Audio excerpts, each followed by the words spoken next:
और टिंकू बंदर चीते का बच्चा जोर जोर से रो रहे थे। टिंकू बंदर अपनी माँ को देखकर दौड़कर बंदरिया के पास आता है और अपनी माँ को वो सारी बात बताता है।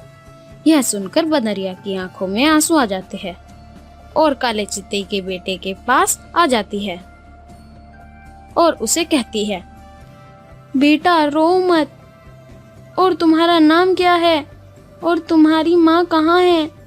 मेरा नाम बंटी है और कुछ दिनों पहले मेरी माँ को कुछ शिकारियों ने मार डाला था और आज मेरे पिताजी भी मुझे छोड़कर चले गए। अब मेरा इस दुनिया में कोई नहीं। कौन कहता है कि तुम्हारा इस दुनिया में कोई नहीं है? देखो, तुम्हारे पिताजी ने अपनी जान पर खेलकर मेरे बच्चे की जान बचाई है। मैं और मेरा बेटा आपके पिताजी के जिंदगी भर आभारी रहेंगे और बेटा आज से तुम मेरे साथ रहोगे। मैं तुम्हें अपने बेटे टिंकू जैसा ही प्यार करूंगी। आज से मेरे एक नहीं दो बेटे हैं। तो इस तरह से एक बंदरिया काला चीता की माँ बन जाती है और दोनों का अच्छे से पालन पोषण करने लगती है। अनाथ सफेद बंदर की माँ शेरनी। एक बार की बात है, एक जंगल में एक बंदर और बंदरिया रहती थी। बंदरिया माँ बनने वाली थी। बंदर बंदरिया की दिन रात देखभाल करता रहता था और उसके लिए भोजन लाया करता था। फिर वो दिन आ ही जाता है जब बंदरिया ने एक अनोखे सफेद रंग वाले बंदर को जन्म दिया। यह बंदर दूध जैसा सफेद रंग का था और बहुत खूबसूरत था। यह देखकर बंदर बहुत खुश हुआ, लेकिन बंदरिया की हालत खराब होने लगी थी। तब वह बंदरिया बंदर से कहती है, देखो जी, मेरी तबीयत बहुत खराब हो चुकी है। लगता है अब मैं जिंदा नहीं रहूंगी। अब मेरा जाने का वक्त आ गया है। यह सुनकर वह बंदर बोला, ऐसा मत बोलो, तुम्हें कुछ नहीं होगा। अभी तो तुम्हें अपने बच्चे की परवरिश करनी है। नहीं, मेरे पास ज्यादा वक्त नहीं है।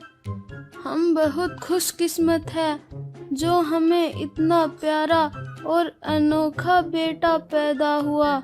देखो, तुम इसकी देखभाल करना और इसको किसी भी चीज की कमी नहीं होने देना।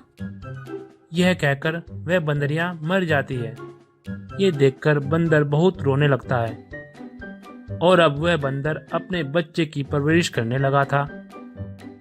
उसी जंगल में शेर और शेरनी भी रहा करते थे। शेरनी का अपना कोई बच्चा नहीं था। इसी बात को लेकर वह बहुत परेशान रहती थी। शेरनी को परेशान होता देख शेर बोलता है, शेरनी, तुम क्यों इतनी परेशान रहती हो? तुम्हारे चेहरे पर ये उदासी अच्छी नहीं लगती है। क्या करूं महाराज, हमें कोई औलाद नहीं है, इसी वजह से मैं परेशान रहती हूँ। काश हमारा भी कोई बेटा होता। अरे शेरनी, तुम घबराओ नहीं। ऊपर वाले ने हमारे नसीब में औलाद लिखी है तो हमें जरूर मिलेगी। अच्छा, तुम आराम करो, मैं तुम्हारे लिए भोजन लेकर आता हूँ। ये कहकर शेर जंगल में भोजन लेने के लिए जाता है।